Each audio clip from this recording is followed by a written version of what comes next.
what does the future hold for console gaming? That is the can of worms I'm opening today. And to be honest with you guys, I feel like this is going to be an absolute whopper of a video lengthwise. So it's probably a good idea to go grab yourself a coffee and come back and strap yourself in. So with the rise of mobile gaming and PC gaming flourishing again, and also post announcements from Sony and Microsoft that they'll be releasing console titles on PC, the debate's kind of been raging on and off about whether consoles have a place in the future. Are they going to die out or just kind of drastically diminish? And I guess I could have made this video a few months ago really, but I kind of hummed and hawed about it for a while. But now that we've seen Sony announce their PS Now coming to PC and Xbox titles now available via the Play Anywhere feature on PC, I felt like it was a good time to jump in, especially considering the debate has never been hotter than what it is now. You know, just looking at my Twitter and other YouTubers making videos about it, all with valid points as well. One of those YouTubers being Corrupt Clay. I highly recommend going to check out his video on the matter. He brought up some very good points as well. So with that all being said and done, I felt now is the best time to jump in with my own 2 cents. So I'm going to take my time to really walk you through my opinion on this one because there's a few points I want to cover. And I'm going to roughly break this video up into a few different sections. And the first section will be what I believe a traditional home console generation looks like. The second section will be what I believe the current market, and I guess what the lay of the land is that Microsoft and Sony currently sit in with the PlayStation 4 and the Xbox One in the home console space. And in the last section, I'm going to go into more detail about why I think we're seeing Microsoft and Sony deviate from a traditional console generation. And come the end of the video, I'll give you my final opinion and we'll tie a knot in it. So sit back and relax guys, and let's get into it. So straight off the bat, I don't think it's as simple as giving a yes or no answer. However, if I had to give you an answer now, it would have to be no. No, I do not think home consoles are dying. I don't think they're going anywhere. In fact, I think they're going to flourish long into the future. However, on the other side of the coin in my head, I think we've already seen the death of the traditional home console. So what exactly is a traditional home console? Now, a traditional home console in my head is a console with a fixed set of specifications. That console will last you anywhere between 5 to 10 years without getting any hardware revisions other than, like basic things like improving the cooling, reducing chip sizes and board sizes, all basic kind of revisions. For example, like we see every generation with the PlayStation, we get a slim model. And I actually believe the last traditional console generation we had was the Xbox 360 and the PS3. I think after that, it's it, guys. I mean, you look at this generation with the PS4 and the Xbox One, we're just, I think, 3 years in now, and we're already looking on the very near horizon at getting steroid versions of these consoles. Not basic revisions, like we're talking significant improvement to performance with the rumored PS4 Slim and the Xbox One S, and next year with the PS4 Neo and the Project Scorpio. So within 4 years, we're going to see 3 different variations from both Sony and Microsoft of the one box. And keep in mind, these aren't just modifications to sex the box up and make it run better and cooler. These are significant bumps in power that's considered to be within the one generation. In fact, Phil Spencer, the head of the Xbox division at Microsoft, has already stated multiple times that he's trying to get away from generations. He doesn't want to cross generations anymore. He doesn't want to leap from one to the next. He wants it to be a smooth transition. So I think we're already seeing the start of that with the Xbox One S and the Project Scorpio, and I think Sony are probably going to naturally follow suit as well. And at the end of the day, changing generations is disruptive. From one point of view, it's disruptive for the consumer, having to go out and basically forget about their old box because games won't be made for it anymore. Chances are the new box also won't be backwards compatible, and they're going to have to fork over a large sum of money. And from a game development point of view, it is also very disruptive having to go from one generation to the next, because chances are you're going to have to learn how to develop for all new architecture, and you're going to have to deal with the fact that your install base on the new generation will be quite small in the probably first 1 to 2 years. And this is nothing new. I'm rehashing a lot of this. Phil Spencer has stated this himself, saying that he wishes to streamline it, and that's what we're seeing now with these new consoles. Like they said themselves on stage, Microsoft, nobody's getting left behind. these new boxes that are coming out, they're fully backwards compatible, you can play with each other. It's not considered a new generation. And I think this is it now. I think this is the model they're going for. You know, there'll be no more generations. We're just going to see one box after the next, and it's all backwards compatible. You can all play with each other. Alright guys, stay with me. So we're going to go back full circle, back to yes, the traditional console is dead. And it died with the PS3 and the Xbox 360. Now onto the part about home consoles flourishing long into the future. And what exactly does the future hold for the console space? Now before I get into that, I want to give you the lay of the land, or perhaps give you what I believe the current market is that Xbox One and PS4 currently reside in. So with the rise of smartphones and the Apple products and tablets, and I guess in general mobile portable PCs in your pocket, we've seen the casual gamer space explode. And we've also seen the rise of PC gaming again, because back in the early 2000s it was pretty low. Like, you'd be hard pressed to walk into a game store, at least in Australia here anyway. You'd be extremely hard pressed to find a copy of a PC game, you know, in your department stores or even EB Games. But since hardware's become so much cheaper on the PC side, and it's become a lot more easier to build your own rig, and even little things like drivers and software have just become a lot more straightforward and easier to deal with. And I think Steam probably played a large part in that. However, that's a different topic for a different video. However, at the end of the day, I think over the better part of the last decade, we've really seen PC become a much more viable gaming platform and really come into its own again. Now with the rise of the mobile market, and mobile gaming on tablets and phones, and we've seen a lot of processing power in these devices and chips, which come the end of the PS3 and Xbox 360 generation, we saw a lot of these chips in these smart devices actually rival them in power. And these chip manufacturers like Intel and all that, they move at lightning fast pace. Year after year after year, we see new chips with more power. You know, it's not slowing down. If anything, it's probably speeding up. And even now, compared to the PS4 and Xbox One, we're seeing a lot of tablet devices and I guess Android micro PCs, which are running on these chips, offering very comparable graphical fidelity that rivals the PS4 and Xbox One. I mean, granted, it's not quite there yet, but I guarantee that if the Xbox One and PS4 went a full traditional console length, then these chips would probably overtake them. And I understand that at the moment, like these Android micro PCs, like the Alienware one that we've seen a couple of versions of now, niche little machines, and they're not exactly cheap. However, it is direct competition to the Xbox and PS4. And even on the mobile tablet side of things, with casual gamers and apps popping up all over the place and everyone walking around with PCs in their pockets that have the power to potentially deliver AAA games and hardcore gaming experiences. And I think the argument has been, is the mobile side of things killing the home console space? Do gamers now just gravitate towards a much more flexible option in their pocket?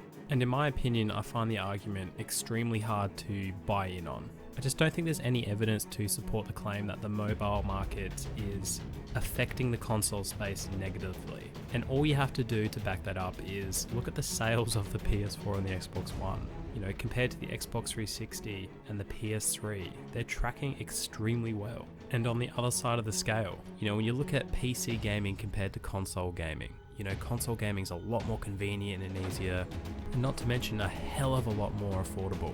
And it appeals to a wider market than what the PC side of things does.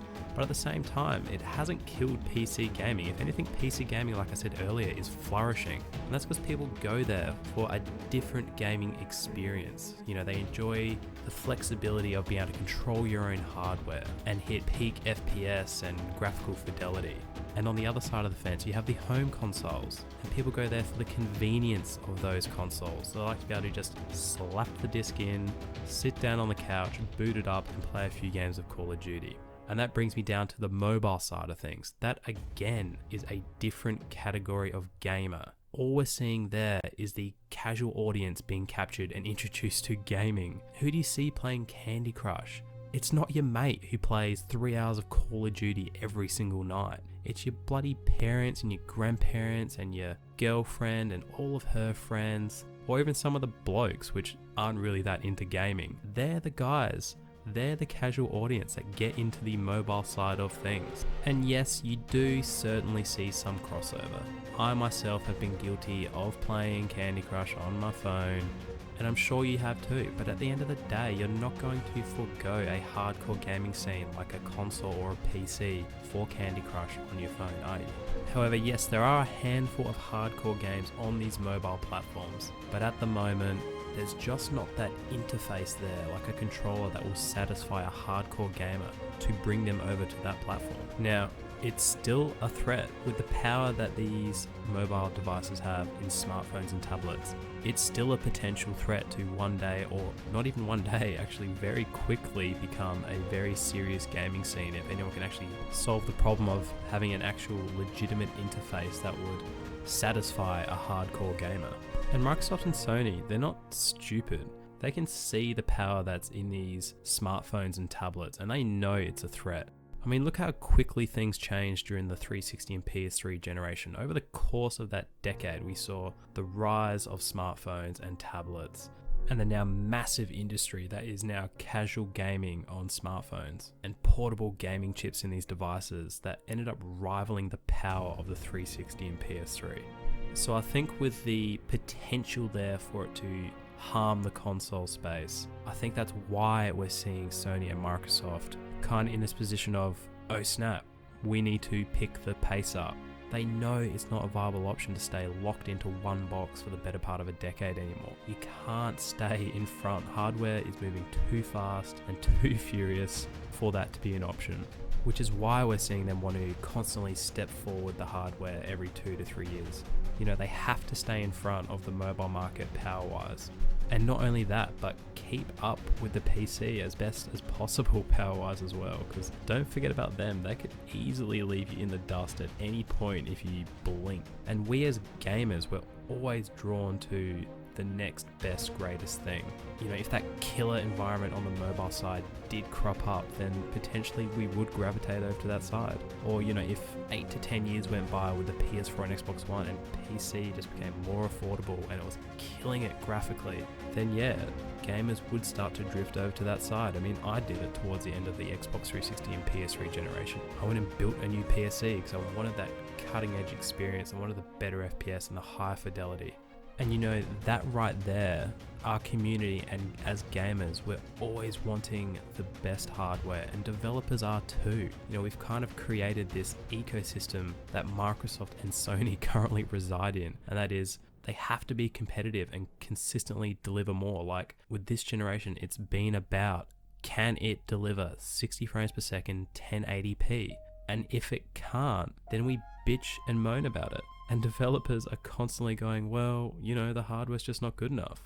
And again, that's another reason why we're seeing Sony and Microsoft want to step forward the hardware more consistently to stay competitive with each other and stay competitive long term and keep people engaged on that platform, rather than people like me, which are guilty of drifting off late generations because I want the better experience on PC. You know, they want to keep you locked in and buying software for their box. I know there's the argument that a lot of you are going to throw out there that is, look bro, I don't play pixels, I play games. I'm all about the gameplay, man, not the pixels. And I couldn't care less if I don't have the most powerful box. And to you people, I want to give you this hypothetical. If I gave you two options, identical looking boxes, both the same price, both 99% of the time have the same games and gaming experiences on them, but one was slightly more powerful, only slightly, but nonetheless slightly more powerful, which one are you going to pick? Yeah, I thought so. Unless you're a fanboy, you're going to pick the slightly more powerful box. Now, I'm well aware that some purchases for the PlayStation and the Xbox are based on what exclusives they offer. But I think just looking at the sales of the Xbox One compared to the PS4, obviously the PS4 is practically turkey slapping Microsoft and the Xbox One in the face. And you can't tell me that its exclusives that is the big difference there. It's not. It's the difference in power of the hardware. Gamers are going to the more capable machine because majority of the time, yes, it's nice to buy into a machine that does offer those exclusives and that's kind of a bonus, but you want to be able to get Call of Duty and Battlefield and all the other cross-platform third-party games, and you want to be able to play with your buddies on the more capable machine. So again, just another point why we're seeing Microsoft and Sony want to consistently up their game hardware-wise and stay competitive with each other because they know we are drawn to the more powerful system. So long story short, guys, and to kind of, I guess, bullet point a few of the big points that I have, is I think, in my opinion, there are different kinds of gamers. We have the casual gamers, which are drawn to the mobile market. We have the super hardcore gamers, which are on the PC side, that want the cutting edge graphics and FPS. And then in that middle ground, you have kind of the still hardcore gamers. And I think the bulk of the gamers, which are on console, and they pick that experience because it's convenient and they like to play from their couch. It's easy, you pop the disc in. And I think because of that, console gaming isn't going anywhere at all, and it's certainly not going to die. And yes, we have seen the end of the traditional console generation, with Microsoft and Sony moving towards hardware that steps forwards rather than leaps forwards between generations. And they're doing that because they want to stay ahead of the mobile market in terms of the chips and how powerful they're becoming. And they're doing their best to keep up with the PC and how fast that's moving. And with the PS Now feature and the Play Anywhere feature on Xbox, in combination with them consistently upgrading their box every 2 to 3 years, and it all being backwards and forwards compatible, it's keeping us engaged on their platform. And I think for Sony and Microsoft, it doesn't matter where we're playing their games, as long as we are playing their games and we're engaged on their platform and we're buying their software. So this is a very exciting time to be a console gamer, and based on what I've just presented, I hope you can at least somewhat agree that it's certainly not dying.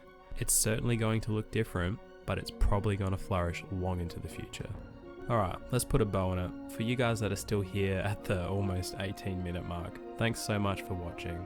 I know it was a pretty long video, but I felt that it was important to include as much of what has been flowing through my head and what I've been observing that's ended up forming my opinion on whether or not I think consoles are dying or they're going to flourish in the future.